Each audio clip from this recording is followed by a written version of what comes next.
കുറേ നാളായിട്ട് നമ്മൾ യുണൈറ്റഡ് ഫാൻസൊക്കെ കാണാൻ ആഗ്രഹിച്ചിരുന്ന ഒരു കാര്യമാണ്. അമോറിമിൻ്റെ പിടിവാശിയൊക്കെ ഒഴിവാക്കണം. എന്നിട്ട് കുറച്ച് സ്ട്രക്ചറിൽ കുറച്ച് ചേഞ്ചസ് വരുത്തി നമ്മുടെ ടീമിലുള്ള പ്ലെയേഴ്സിനെ കുറച്ചുകൂടെ കോംപ്ലിമെൻ്റ് ചെയ്യുന്ന തരത്തിൽ ടീമിനെ സെറ്റപ്പ് ചെയ്യണമെന്നൊക്കെയുള്ള ആഗ്രഹം നമ്മൾ യുണൈറ്റഡ് ഫാൻസിൻ്റെ ഇടയ്ക്ക് പരക്കെയുള്ള ഒരു അഭിപ്രായമാണ്. അപ്പം അത് ഇന്ന് പിച്ചിൽ ആ ഒരു ചേഞ്ച് നടത്താൻ അമോറിം തയ്യാറായി. ന്യൂകാസലിനെതിരെ 4-2-3-1 എന്ന് പറയുന്ന ആ ഒരു ഫോർമേഷനിലാണ് ലിറ്ററലി ഇന്ന് നമ്മൾ ന്യൂകാസലിനെതിരെ ഫസ്റ്റ് ഹാഫിൽ കളിച്ചത്. അപ്പോൾ ആ ഒരു ഫസ്റ്റ് ഹാഫിൽ ഈ ഒരു 4-2-3-1 ഫോർമേഷൻ കളിച്ചപ്പം എനിക്ക് തോന്നിയൊരു കാര്യം, പെട്ടെന്ന് എനിക്ക് കിട്ടിയൊരു ഇമ്പ്രഷൻ എന്താണെന്ന് വെച്ചാൽ, നമുക്ക് ആ ഒരു കൺട്രോൾ ഫസ്റ്റ് ഹാഫിൽ നമുക്ക് ആ ഒരു കൺട്രോൾ കിട്ടി. നമുക്ക് ചിലപ്പം അവരുടെ അത്രയും പൊസഷൻ നമുക്ക് ഫസ്റ്റ് ഹാഫിലില്ലായിരുന്നു, പക്ഷേ ഏകദേശം ഒരേപോലെ ആയിരുന്നു. അവർ അറ്റാക്സ് ഒക്കെ നടത്തിയെങ്കിലും നമുക്ക് ഗെയിമിലൊരു കൺട്രോൾ ഉണ്ടായിരുന്നു. ഡിഫെൻഡ് ചെയ്യുമ്പോഴും അറ്റാക്ക് ചെയ്യുമ്പോഴും കുറച്ചൊരു കൺവിൻസിങ് ആയിട്ടുള്ള കാര്യം തോന്നി. നമുക്കെതിരെ അവർ അറ്റാക്ക് ചെയ്യുമ്പോഴൊക്കെ നമ്മൾ വളരെ കൂളായിട്ട് ഡിഫെൻഡ് ചെയ്യുന്ന ആ ഒരു ഫീലാണ് എനിക്ക് കിട്ടിയത്.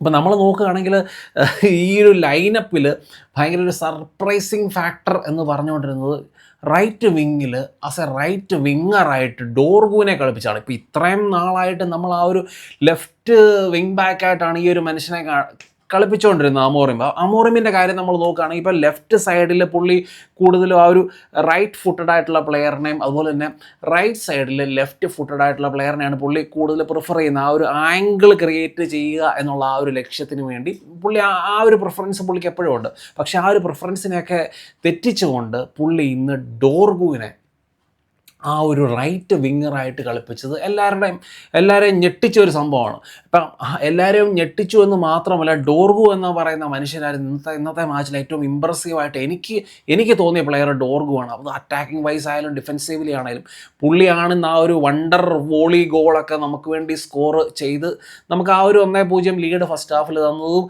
നമുക്ക് ജയിക്കാൻ കാരണമായ ആ ഗോളും സ്കോർ ചെയ്തതും ഡോർഗു എന്ന് പറയുന്ന മനുഷ്യനാണ്. അപ്പോൾ ആ ഒരു അറ്റാക്കിൽ ഗോൾ സ്കോർ ചെയ്യുന്നു, അസിസ്റ്റ് കൊടുക്കാൻ ശ്രമിക്കുന്നു. സെസ്കോയ്ക്ക് ഓൾമോസ്റ്റ് അസിസ്റ്റ് കൊടുത്തതാണ് ഡോർഗു.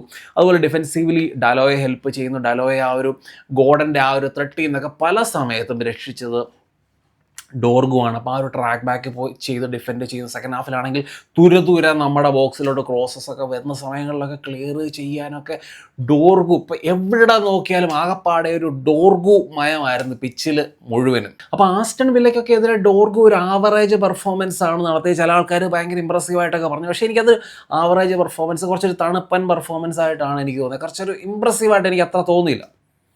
ചില സമയത്ത് കുഴപ്പമില്ല. അപ്പോൾ ഈ രീതിയിൽ പെർഫോം ചെയ്ത് പോയി കഴിഞ്ഞാൽ പുള്ളിക്കൊരു എലീറ്റ് ലെവലിലേക്ക് പോകാൻ പറ്റത്തില്ല ഒരു തോന്നലാണ് എനിക്ക് ആ മാച്ച് കണ്ടപ്പോൾ തോന്നിയത്. പക്ഷേ ഈ മാച്ച് കണ്ടപ്പോൾ എനിക്ക് നേരെ എൻ്റെ ചിന്താഗതിയെ മുഴുവനും മാറ്റിമറിക്കുന്ന രീതിയിലാണ് ഡോർഗു ഇന്ന് പെർഫോം ചെയ്തത്. ഇപ്പം ഡോർഗുവിനെ ഈ ഒരു റൈറ്റ് സൈഡിൽ കളിപ്പിക്കാനുള്ള കാരണമായിട്ട് പലരും ഇപ്പം കേൾക്കുന്ന കാര്യം എന്ന് വെച്ചാൽ, പുള്ളിയുടെ ഇതിന് മുന്നേ ഉള്ള ടീം ലീസ് ആണെന്ന് തോന്നുന്നത് പുള്ളിയുടെ ആ ഒരു ക്ലബിൻ്റെ പേര്. ആ ഒരു ക്ലബ്ബിൽ പുള്ളി 10-11 മാച്ച് റൈറ്റ് സൈഡഡ് അറ്റാക്കിംഗ് മിഡ്ഫീൽഡറായിട്ട് കളിച്ചിട്ടുണ്ട്. അതിൽ 2-3 അസിസ്റ്റൊക്കെ പുള്ളി നേടിയിട്ടുണ്ട്. ചിലപ്പം ഈ കാര്യം റൂബൻ അമോറിം നോട്ടീസ് ചെയ്ത് കാണും, അല്ലെങ്കിൽ റൂബൻ അമോറിമിനോട് പുള്ളി പേഴ്സണലി പോയി ഇങ്ങനത്തെ റെക്കോർഡ്സിനെ കുറിച്ച് പറയുകയും ആ ഒരു റൈറ്റ് വിങ്ങറായിട്ട് കളിക്കാനുള്ള താല്പര്യം പ്രകടിപ്പിക്കുകയൊക്കെ ചെയ്ത് കാണും. അപ്പോൾ പുള്ളിയുടെ ആ ഒരു ടാലൻറ്റ് എങ്ങനെയാണേലും കണ്ടിട്ടാണ് ഈ അമോറിം ഇങ്ങനത്തെ ഒരു സാഹസത്തിന് മുതിർന്നത്. ഏതായാലും ആ ഒരു സാഹസം സക്സസ് ആയി മാറി. അപ്പം നമ്മൾ ശരിക്കും ഈ ഒരു എന്നാ പറയുന്നത് 3-man മിഡ്ഫീൽഡ് കളിച്ചപ്പോഴത്തേനും ശരിക്കും നിങ്ങൾ നോക്കുകയാണെങ്കിൽ ലെഫ്റ്റ് വിങ്ങറായിട്ട് കളിച്ച മത്തേസ് കുണിയെ കുറച്ചുകൂടെ സെൻട്രലി ഫോക്കസ് ചെയ്ത് നമ്മുടെ മിഡ്ഫീൽഡിൽ ആ ഒരു ഓവർലോഡ് ക്രിയേറ്റ് ചെയ്യാൻ നമ്മളെ സഹായിച്ചു. സെസ്കോ ആണെങ്കിലും ഡ്രോപ്പ് ചെയ്യുന്നുണ്ടായിരുന്നു, പിന്നെ മൗണ്ട് ഉണ്ട്. അപ്പോൾ ഇത്രയും പ്ലെയേഴ്സിൻ്റെ ഈ ഒരു പ്രസൻസ് കാരണം തന്നെ ന്യൂകാസലിന് ആ ഒരു ഓവർലോഡ് ക്രിയേറ്റ് ചെയ്ത് നമുക്ക് മുകളിൽ ആധിപത്യം സെൻട്രലി നടത്താൻ അവർക്ക് പറ്റിയില്ല. അതായത് ഫസ്റ്റ് ഹാഫിലെ ഒരു തുറുപ്പ് ചീട്ട്. അങ്ങനെ നമ്മൾ ശരിക്കും പറഞ്ഞാൽ ഫസ്റ്റ് ഹാഫിൽ 1-0 നമ്മൾ മുന്നിലെത്തി എന്ന് മാത്രമല്ല, നമ്മൾ ഭയങ്കര കംഫർട്ടബിൾ ആയിരുന്നു.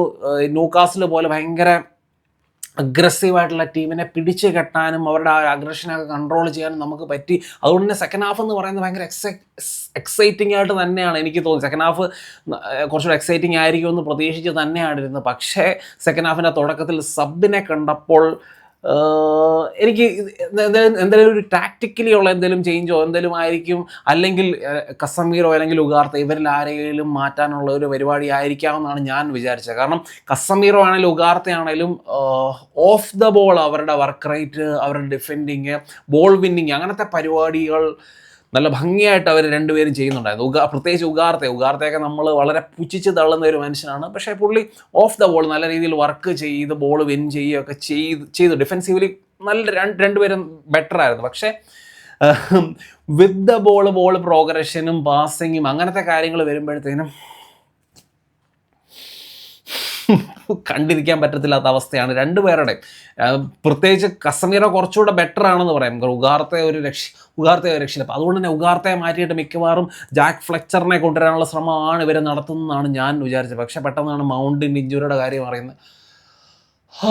ബ്രൂണോയ്ക്ക് പുറകെ മൗണ്ടും ഇഞ്ചേർഡ് ആകുന്നു. ശരിക്കും മൗണ്ട് ഇങ്ങനെ ഇഞ്ചേർഡ് ആകുന്ന കാണുമ്പോഴത്തേനും മൗണ്ടൊന്നും നമ്മളെ ഒന്ന് ഇമ്പ്രസ് ചെയ്ത് വന്ന് നല്ല രീതിയിൽ പെർഫോമൊക്കെ ചെയ്ത് വരുമ്പോഴത്തേനും ഇങ്ങനത്തെ ഇഞ്ചുറി.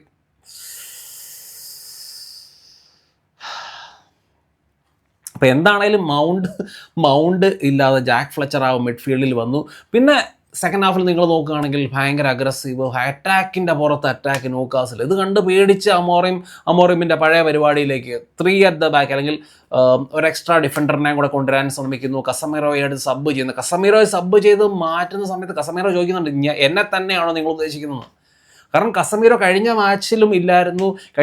ഇപ്പം നമുക്കറിയാം യുണൈറ്റഡിന് ആഴ്ചയിൽ ഒറ്റ മാച്ചേ ഉള്ളൂ.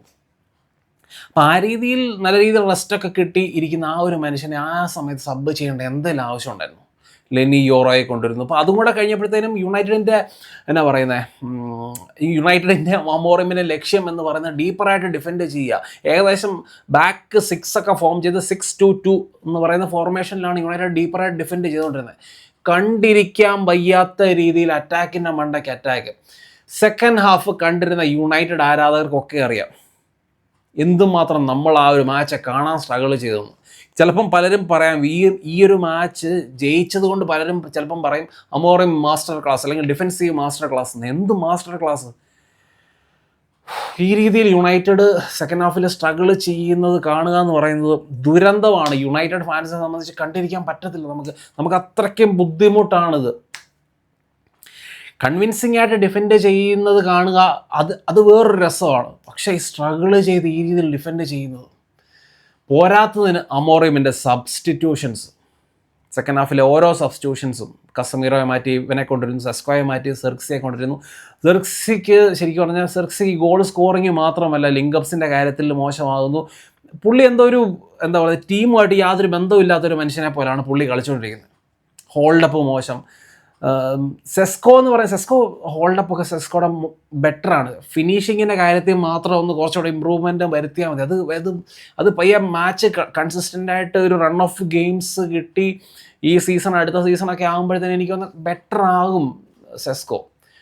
പക്ഷേ സെർക്സിയുടെ കാര്യത്തിൽ ഇമ്പ്രൂവ്മെൻറ്റിൻ്റെ കാര്യത്തിൽ ഒരു പ്രതീക്ഷയും എനിക്കില്ല. അപ്പോൾ ഇത് മാത്രമല്ല, അമോറിമിൻ്റെ ലാസ്റ്റ് സമയത്തെ സബ്സ്റ്റിറ്റ്യൂഷൻസ് ഒക്കെ നിങ്ങൾ ശ്രദ്ധിച്ചോ? മറ്റേ ലൂക്ക് ഷോയെയും ലിസാൻഡ്രോ മാർട്ടിനസിനെയൊക്കെ മാറ്റി ഒരു 3-4 മിനിറ്റ് ബാക്കിയുള്ള സമയത്ത് ലിസാൻഡ്രോ മാർട്ടിനസിനെ ലൂക്ക് ഷോയൊക്കെ മാറ്റി മലാസിയെ കൊണ്ടിരുന്നു, ഫ്രെഡറിക്സനെ കൊണ്ടിരുന്നു.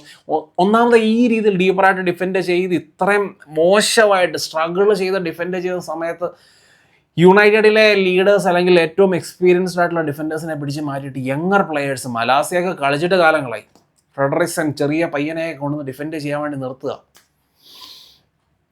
മാച്ച് ജയിച്ചത് കൊണ്ട് അമോറിമിനെ ആരും ചീത്ത വിളിക്കത്തില്ല. അല്ലായിരുന്നേ ഉണ്ടല്ലോ കളി മാറിയേനെ. അപ്പം ശരിക്കും പറഞ്ഞാൽ Dorgu man of the match ആകും എന്നായിരുന്നു പ്രതീക്ഷ. പക്ഷേ ഈഡൻ ഹെവനാണ് ഇന്നത്തെ മാൻ ഓഫ് ദ മാച്ച്. അപ്പം പുള്ളിയുടെ ഇന്നത്തെ സ്റ്റാറ്റ്സും കാര്യങ്ങളൊക്കെ നമ്മൾ നോക്കുകയാണെങ്കിൽ 100% ഗ്രൗണ്ട് ഡ്യുവൽസ് 1, അതുപോലെ 100% aerial duels 1, 94% pass accuracy, 48 total number of touches, 3 passes into the final third, 0 fouls committed, 0 goals കൺസീഡഡ്.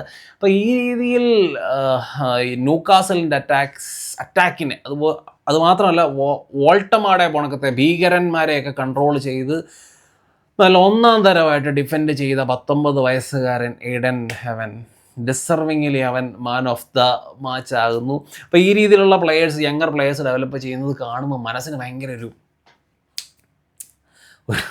ഒരു സന്തോഷമാണ്. അപ്പോൾ ഇത്രയൊക്കെയാണ് എനിക്ക് മാച്ചിനെ പറ്റി പറയാനുള്ളത്. ഇനി വരുന്ന 3 മത്സരങ്ങളിൽ 2 മത്സരം നമ്മൾ റെലിഗേഷൻ കണ്ടൻറ്റേഴ്സ് ആയിട്ടുള്ള വോൾവ്സിനോടും ബേൺലിക്കെതിരെയാണ് കളിക്കാൻ പോകുന്നത്. പിന്നെ ലീഡ്സ് 16ാം സ്ഥാനത്തുള്ള ലീഡ്സ് 3 ഈസിലി വിന്നബിൾ ആയിട്ടുള്ള മാച്ചാണ്. ലീഡ്സ് ആയിട്ടുള്ള മാച്ച് കുറച്ചൊരു ടഫാണ്, എന്നാലും നമ്മൾ ന്യൂകാസലിനെ തോപ്പിച്ച സ്ഥിതിക്ക് ലീഡ്സിനെ തോപ്പിക്കേണ്ടതാണ്. ഇപ്പോൾ ഈ 3 മത്സരം ജയിച്ച് നമ്മൾ പോയിൻറ്റ്സ് ടേബിളിൽ മാക്സിമം പോയിൻറ്റ്സ് മേടിച്ച് ടോപ്പ് 4 ടോപ്പ് 5 ഒക്കെ ലക്ഷ്യം വെച്ച് മുന്നോട്ട് പോകണം. അത് കഴിയുമ്പോഴത്തേനും നമുക്കറിയാം 3 മത്സരം കഴിയുമ്പോഴത്തേനും മാഞ്ചസ്റ്റർ സിറ്റി എന്ന് പറയുന്ന കടാമുട്ടനാണ് നമ്മുടെ മുന്നിൽ വരാൻ വേണ്ടി പോകുന്നത്. അപ്പം നിങ്ങളുടെ അഭിപ്രായങ്ങൾ തീർച്ചയായിട്ടും ചിഹ്നം കമൻസ് ആയിട്ട് ഇടുക.